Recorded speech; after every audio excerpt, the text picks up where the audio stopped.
I remember that when you're in college. Yeah, I was 250. Like, you remember, I could bench 350. I was like real strong. But like, remember I played basketball once and it hurt my knee, and I'm like, well, this isn't sustainable. I was like, I'm not making money doing this. So then, yeah, I stuck to his diet, kept working out, dropped 50 pounds. So yeah, I guess I owe Ryan Reynolds and Men's Health of that diet to drop 50 pounds. But also I was 22, man. Like, that's easy. Like, 22-year-olds shouldn't be applauded for losing. I don't know. At least in our, me and you. You should naturally be in good shape. Yeah. Right. But no, man. I mean, it was cool seeing his evolution. I think you're right. He got to show some more heart in this. He got to be more of like he got to show more of his comedy, not just like, hey, I'm a sarcastic guy. He got to be slapstick guy in this. Like, oh my gosh. So yeah, no, I think you're right. This maybe opened him up a little bit. And then he went to Smoking Aces where he played an adult. I mean, he was an adult. A lot of people died in Smoking Aces, man. Yeah, I remember that. That was a crazy movie. What a cast. But no, I think you're right, man. I think Just Friends is kind of the way he turned and started doing different kind of roles. Well, there it is, Eric. Just Friends leaves us a free guy. Not the Hitman's Wife's Bodyguard, though. So, there's the Hitman's Bodyguard. Was he in the Hitman's Bodyguard or the Hitman's Wife's Bodyguard? Yeah, he's in both. Oh, I only saw the first one.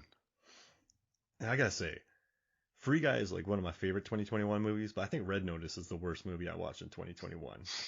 That or Army of the Dead. It was just so unoriginal. Yeah, I think COVID hurt it because it was supposed to be shot on location. Mm-hmm. And then COVID hit, and then they filmed it in a bubble in Atlanta. So a lot of people I know got work because of it. They couldn't see their families for like 3 months because they were in a COVID bubble. But I think everything had to be green screened as opposed to location shoots. So I think that messed it up. But, well, hey, man, anything else you want to say about this movie? Yeah. How would you describe the movie in 10 words or less? An awesome guy becomes more awesome when he stops trying to be so awesome. It's actually really good. I was thinking guy. I think you're at like 11 or 12. Oh, crap. Awesome guy becomes awesomer when he stops being fake awesome. There it is, 10 words.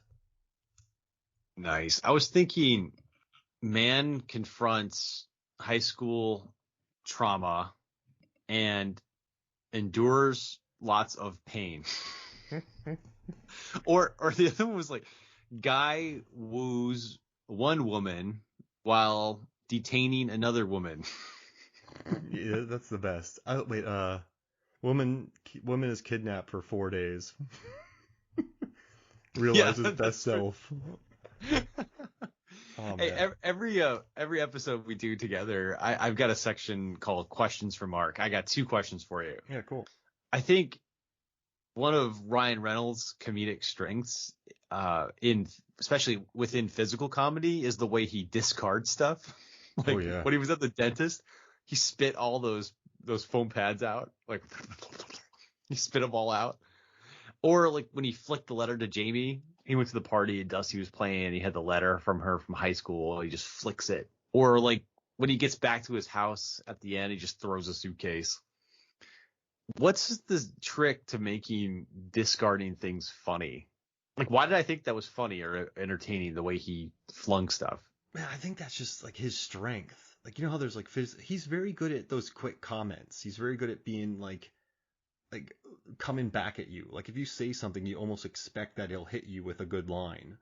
So the way he throws them away is just so quick and like nonchalant the way he does it. Random almost? Yeah, just and then out. Like he just does it. It almost feels natural when he does it. He's just a quick moving guy. So like when him throwing his thing away, it makes sense. Like he's very impulsive in these movies. It's true to character. Yeah. Probably maybe that's what it is. I mean, yeah, he's very impulsive in this movie. He doesn't think.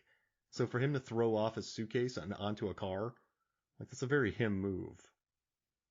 And he just wants so it's to talk. Consistent with the overall persona. And he wastes no time in this movie. If he spent time taking out the things out of his mouth one by one, he would lose time. So he just spits them all out. He ain't got time for that. He's efficient. Yeah, he's efficient. There it is. He's efficient. Yeah. Nice. Why did they use first and last name so much? I don't remember that in any other movie where most times they'll just go with the first name, but this one, everything was Chris Brander, Jamie Palomino, Samantha James, Dusty Dinkelman. Everything was first and last names throughout the entire movie almost. I mean, I think when there's alliteration, it's a lot easier to say the names. So like Dusty Dinkelman, like that's you have to say both, right? I guess It does roll Dinkelman. off the tip of your tongue a little bit. Like I know Jerry Seinfeld says, what does he say? Newman. It's kind of like a Dinkelman, but I mean Dusty Dinkelman, like I think when alliteration, like Corey Campbell, like that, you say those names more often, right? So Dusty, and then like Ryan Seacrest. Yeah, everyone says Ryan Seacrest. Carson Daly. Yeah. No one just says Carson. But like people go Pacino or De Niro. Yeah. Why is that? I've just always wondered, do they just put more effort into names that really flowed? Or does it add anything to the movie using the first and last movie? Because if you just said Johnson, no, you wouldn't know what you're talking about. So you have to say Dwayne Johnson. But if you said Palomino, everyone knows who Palomino is. So I guess Samantha James makes sense because you're like, oh, James or Sam. So like Samantha James makes sense, right? Because that's such a stock name, so you want to know who you're talking about. But Jamie Palomino, man, but I've never done that. Remember the beginning when he ran away from that party crying after they're all making fun of him when they found the yearbook? He's like, Chris Brander, remember the name, as he was running away from the party. He even said his first and last name as he was running away. I feel like they would call him Brand or something. But yeah, there's a lot of first and last names in this. Beautiful Girls, it wasn't like that. No. And like in Avengers, it's this Natasha or Tony or Thor or Cap. But I mean, Jamie Palomino, that's a good name. That's a good all the way through name. Yeah, they all flow off the tip of the tongue, all the names. Like people called us Hoff because Hofmeyer, but like you can't call her Pal. Oh man, where's Pal at? Like, Jamie Palomino. But yeah, Dusty Dinkelman, you have to say. Dinkelman. All right. Last question. One more for you. What were your top 3 favorite parts of the movie? Well, Joyce. Joyce? Hello, Joyce. I mean, I just loved her because that's so funny and that's a recurring bit. And then we'll go with, the I'm busy. Because that's kind of funny. Like, because he has nothing to say after that. Like, just, I'm busy. And he's like, oh man, like I'm busy, you dick. Yeah. She called him a dick in front of her. So that's number 2, because that's just beautiful. And then, let's see, probably like the cookie bit with the brothers, because it was just nice and random. So I would say the cookie bits where they're like, love you. And then the I'm busy, you dick. And then Joyce, hello, Joyce. Like, that's it. What about you? I like the narration of when they were laying in bed together. Oh, yeah. Because that was the only time they used the narration in the movie to kind of go through what he was thinking and that awkward feeling. You're like hanging out with someone that you know so well, but so much has changed in 10 years that you just don't know how to act, and you're so distracted, your mind's racing, you're paralyzed. But I really like how they had the physical comedy of his reactions and her reactions while going through what was in his head as well. Mm-hmm. I just thought it was a good way to mix things up and add a little element of, intrigue. It definitely got my attention and kept my attention when he was thinking about what to do. I mean, it made him more human, that scene too. Like, it made him more vulnerable. So I think that was important too. Yeah, it's a good way to show what's in your head as well. Mm-hmm. Like all these complex emotions that you have when the love of your life is laying next to you, but you're too much of a train wreck to like just enjoy the moment. Yep. What's your second and third? I liked Anna Faris singing, "You guys are assholes. You guys are assholes," with the guitar. She was recording the song Dancing Free with My Guitar. But I still don't understand how you can dance free with a guitar. Like, wouldn't it like hit other people around you? Yeah. Wouldn't it be like a swing everywhere? You got to be alone. It's like dancing with myself with my guitar. Like, I thought it was good writing. I think it takes talent to write a bad song. Absolutely. Like, you can write a bad song, but it takes talent to be a good writer writing a bad song. And I love a good Chekhov's gun moment. And then, how like if there's a gun, if you're reading a book and there's a gun on the wall, the gun had better, and you describe it as better come into play later on in the book. Well, it was the taser on the plane, she introduces the taser, and she goes, "Bam!" She threatened him with that. Oh man, and then she got drilled by the brother when he was flipping it. It was on the phone. So like they had a Chekhov's gun moment with a taser. And then she uses it later on Brander. You're right. I forgot. Butts and balls get tased. Nothing is safe from the taser.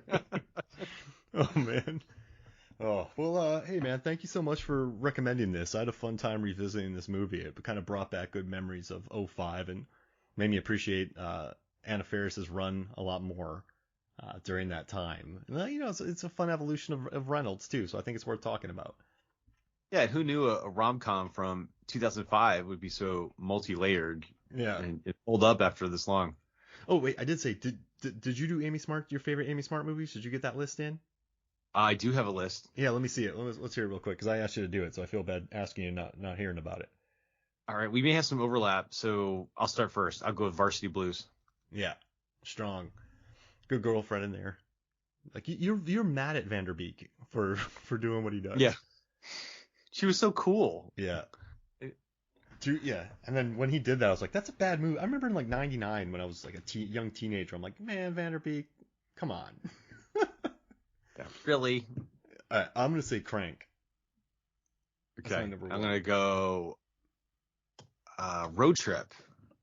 That's the one where she called in a bomb threat in order for the guy to get back on time to like take his test. That was cool. Yeah, she's super cool in that. I'm gonna say Rat Race. Effortlessly cool. That's Amy Smart. Effortlessly cool. I'm gonna go. You know what? Rat Race because I love her flying a helicopter and throwing wrenches out of it and laughing maniacally. I'm gonna go Starship Troopers because she should have been Carmen. In my opinion. Eric Cassidy. I'm gonna go on Outside Providence. Good one. I'm gonna take 12 Dates of Christmas.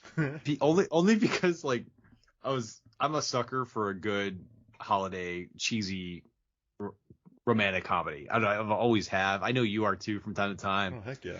And I saw this one, and I actually haven't seen it yet, but I would watch it just because of Amy Smart. I think it just popped up on Netflix as I was watching Just Friends. It's got to have good production design. I'm going to cheat, and I'm going to take Crank High Voltage, because her performances are insane in these movies. So I'm going that. I need to revisit that. Okay, I'll wrap it up with Just Friends. Oh, man. I didn't even think about that. I'll go Starsky and Hutch, because she's fun in that. Oh, it's her and Carmen Electra. Yeah. Hey, we just. But that was one of the few movies where she was purely like a sex symbol or a sex object. Most of the time, she was like a cool, like a partner sort of thing. Yeah, you're right. Do I want to change my thing now? No, I'll keep it. I'll keep it with that. She's in a dance movie, which I kind of want to check out. But anyway, well, thank you so much for joining me, man. Yeah, man, that was awesome. This is cool. All right, so for me, Mark Hofmeyer, for Erik Hofmeyer, this is Movie Films and Flicks. We'll see you next week. Watch out for body shakes.